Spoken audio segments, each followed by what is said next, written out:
Soomaaliya ciidankeeda hadda ayaa wuxuu maraa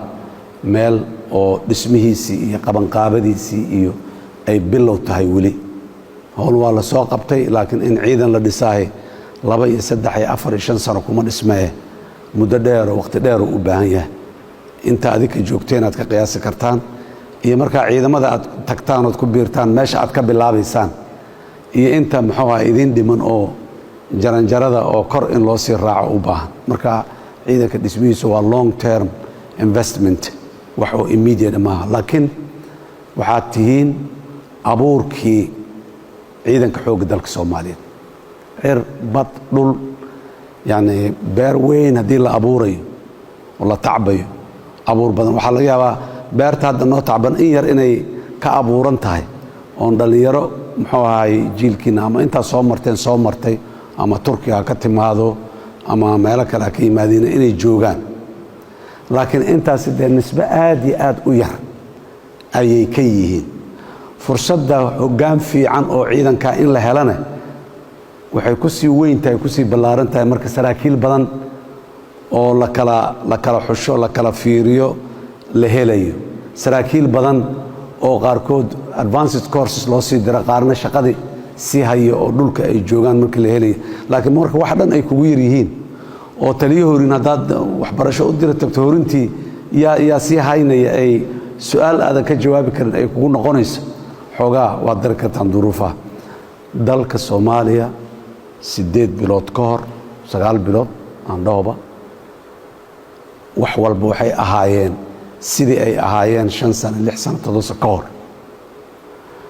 ciidan amisom oo meel degan xeriyahooda ee ku kooban iyo ciidan yar oo xoogga dalka Soomaaliyeed oo aan kaligiis meel degi karin ee amisom ta la dega oo sidaas ay tahayna haddana waliba aan ku bad qabin hadda markaan xafiiska imiday iyo intaan banaanka joogayba daraasadii aan sameynay haddii aan maalintii aan dhiireen amisom hana raacdo qaacidaduna waxay ahayd amisom ma dagaal gasho ciidanka xoogga dalka Soomaaliyeed hadaan ula socon ciidanka xoogga ma dagaal galaan amisom hadaan la socon sidaas noormaha yani sidaas oo ah haddaan marka taas aan si raaci lahayn oo ciidanka amisom hana raaco markaan dhaqaaqayna aan dhiireen meesha maanta aan joognaan joogle meesha maanta aan joogno maanaan joognan laana amisom maalintaas oo ciidanka xoogga dalka Soomaaliyeed dhaqaaqa aan lahayn xariyi ay joogtay wali joogtaa 1 mitir banaanka uga ma bixin meelihii markaas FOPs ka ahay frontline operating bases ka uu ahaa ayay wali degan yihiin laakiin ciidanka xoogga dalka Soomaaliyeed meeshii waxay u jiraan 200 kilomitir meelaha qaarkood 300 kilomitir ka fogaadeen hor u sii socdeen kaligood amisom la'aan marka horta de wiilashaas waa garan kartaa ciidan yar oo tababaran oo Soomaaliya oo dhan ah oo isku dhafan iyo ciidankii maleeshiyaadka ahaa ee berigii dagaaladii sokeeye ka yimiday hogaamiye kooxadii ka yimiday kuwii midowgii maxaakiimta islaamiga ka yimiday oo laakiin beelaysan degaamaysan waay khibradda iyo waaya aragnimada waxaynu soo tustay kuwa isku dhafani inay aad iyo aad uga tayo badan yihiin kuwa reer hebel ah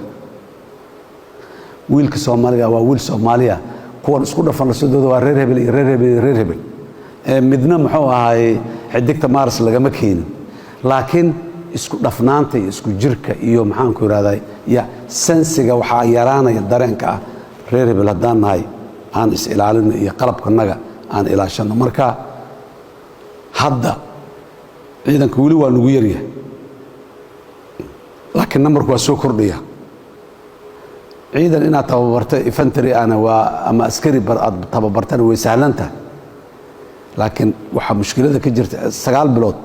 9 maalmood ciidanka hadda magaalada Muqdisho amnigeeda wax ka bedelay 9 maalmood lagu soo tababaray ayagoo wiilala oo rayida la qaaday 9 maalmood kadib waa la soo celiyay shaqada aad aragtay oo kulli aad maqasheen oo wanaagsan ay magaalada Muqdisho ka qabteen laakiin sarkaal 9 maalmood sarkaal fiican ku soo saari karaa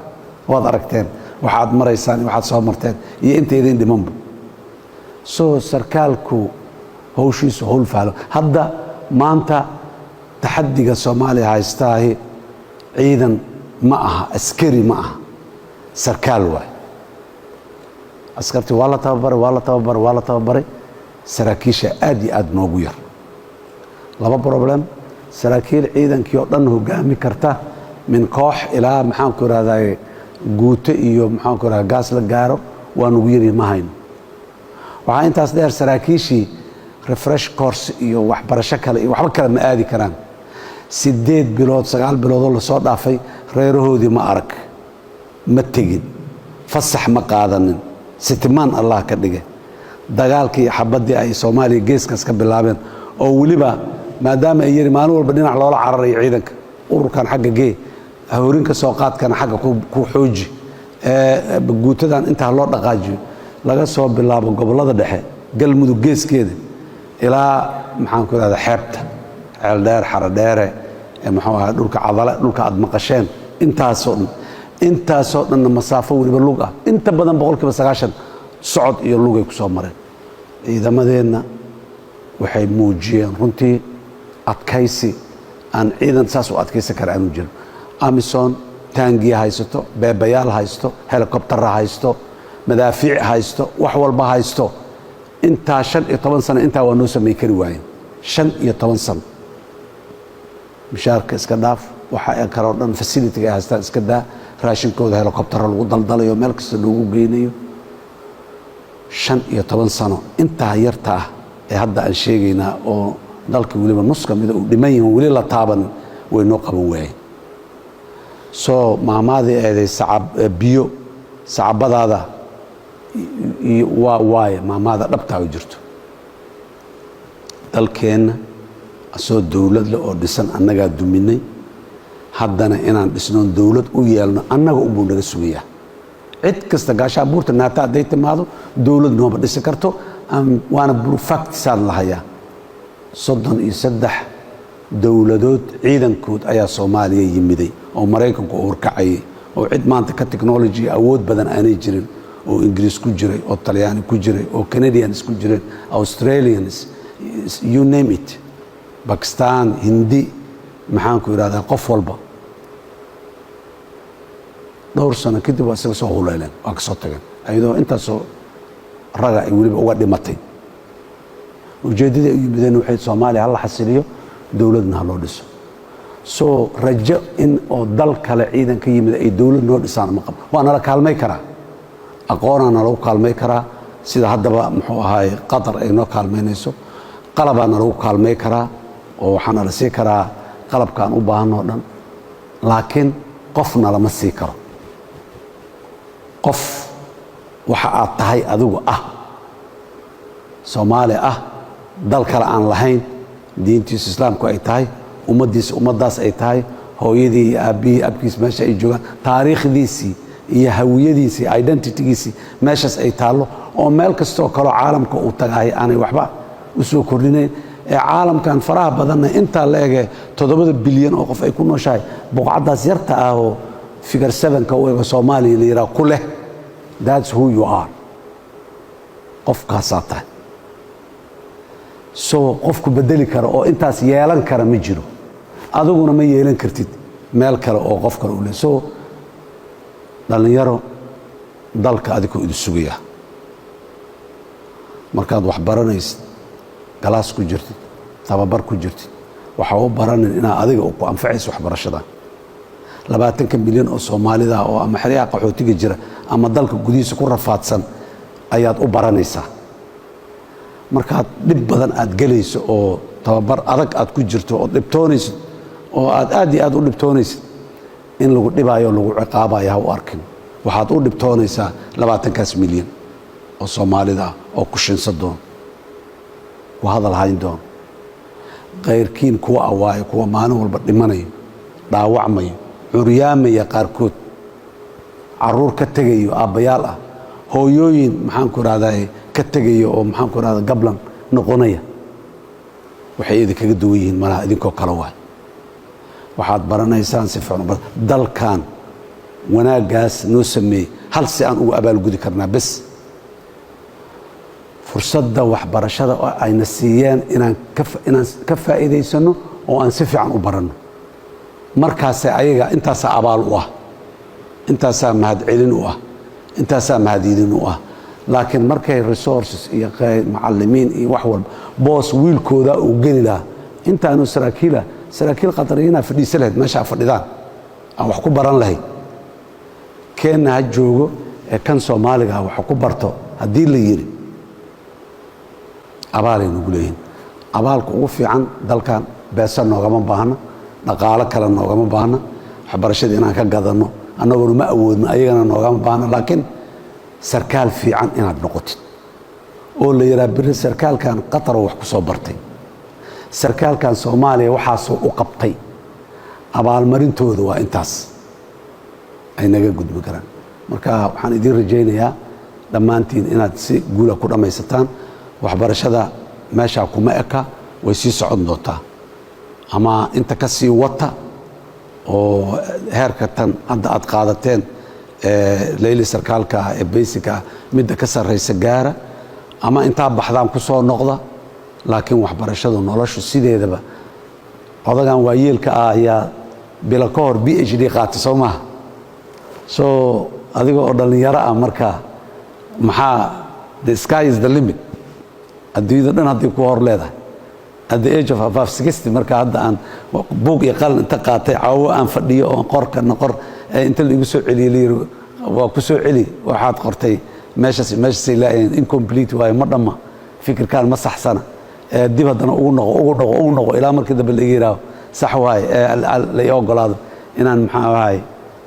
difaaco oo aan qaato PhD so you are never too old to learn weligaa da'daadu ma weynaato si aad wax u barato wax baro noloshaada intaad nooshahay waxbaro middaa hadda hayd horta ka dhibkeen ka bacdina usii diyaargarow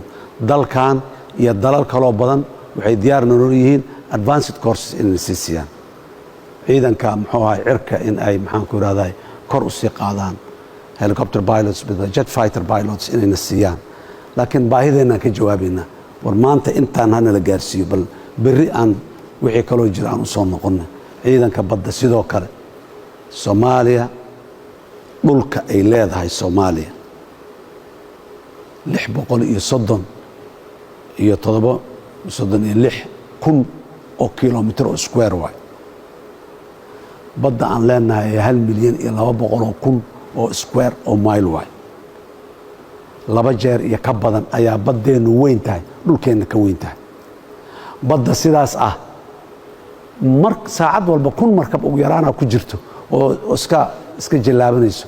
oo si weliba nidaam aan u jilaabanaynin weliba ka gaarsiiya xad waxaa ka xadi karta leh ma difaaca karno ma ilaasha karno cid noo adduunyada dhan waa u jeedaa in nala boobowha oo nala dhacowha cid noo ilaalinaysa ma jirto inaan nimaado oo aan ilaashanno annagaana laga rabaa idinkaa ladinka rabaa laakiin bad kasta haddii la gelayo dhulkaa laga soo galaa soo maaha hadda waxaan ku mashquulsanaa horta dhulkii sidaan u xasili lahayn si aan badda u gaarnoon u galno ama badda haddaan ka soo baxno oo haddii aan duulno aan meelan nabadoon ku soo degno aan u helno dhulkii hadda aan muxuu dagaalkiisa ku jiraa laakiin mustaqbalka ciidanka Soomaaliya runtii waa hadduu dhismayaa hadduu socdaa baddaa noo muhiima cirkaa noo muhiima dhulka iskaba dhaaba isaga waaba meeshii dadku ku noolaayeen oo wax walba laga hagaajinay marka dhalinyaro war intaas kadib yaa waaye sarkaalka tartanka quraanka ku guuleystay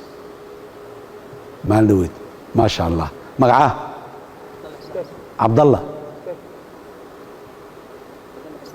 cabdalla xuseen maasha allah cabdalla fadhiis baaba allah ku barakeeyo waa mahadsan tahay annaga ummadaan nahay Soomaali ah muslimiin ah aadan maanta aan u jeclaystay dhaqankaasi haddaan isku dadayo hayna Soomaaliya waa jananka yaqaan waa naga suulay garka la soo xiiro subaxdii marka saan loo taagay saan in la yiraahdo garka saaka garka soo xiirin la yiraahdo la isku ciqaabo yan soo marna waa ka nimid hadda taliyaha ciidanka muxuu ahay akademiyada ciidanka dhulka soo ma nin garka weyn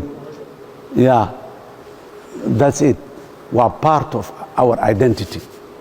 garku waa sunna soo maaha haddaad iska xirtidna hadda dembiga weyn maaha laakiin waa identity waa sunno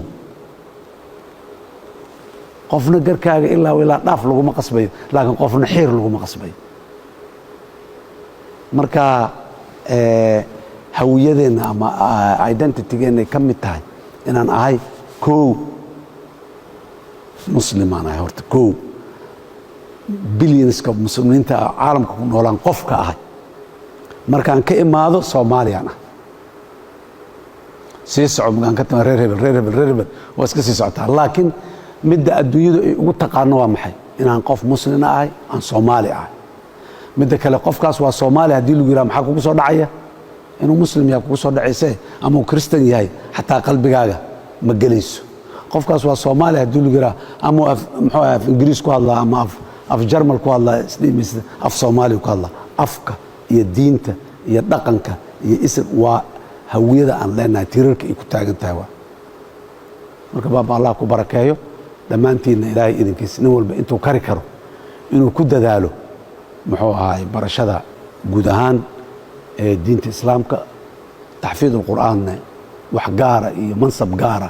ayuu ilaahay agtiisa uu ku leeyahay qofka maxaan ku iraahdaa quraanka adiga waxba kaagama baahan quraanka adiga kuma baahan adaa u baahan inna nahnu nazzalna dhikra wa inna lahu lahafid ilaahayna ballantiisa muxuu ahay inuu quraanka xifdinayo ilaahay ballantiisa ma baaqato mana la seedo laakiin adiga noloshaada si u toosto oo qof maxaan ku iraahdaa meel oo gabaldayo aan ahayn gabaldayo subaxin halkan u jeedaa galabtiin halkan u jeedaa haddaadan qiyam aadan lahayn meeshaad tagtaad ku caqli noqonay meeshaad tagtaad ku dhaqan noqonay meeshaad marka dambena qof aan la rabin oo meelna aan lahayn aad noqonay nin sarkaala oo muslima oo ciidan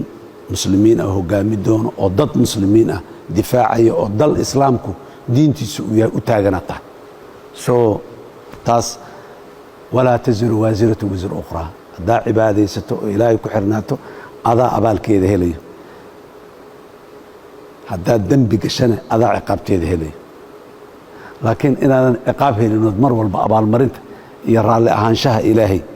inaad hesho oo qof ilaahay ku xidhan aad noqotaan wada jecelnahay kulligan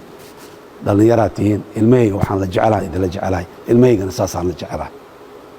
marka guul iyo khayraan idiin rajaynaa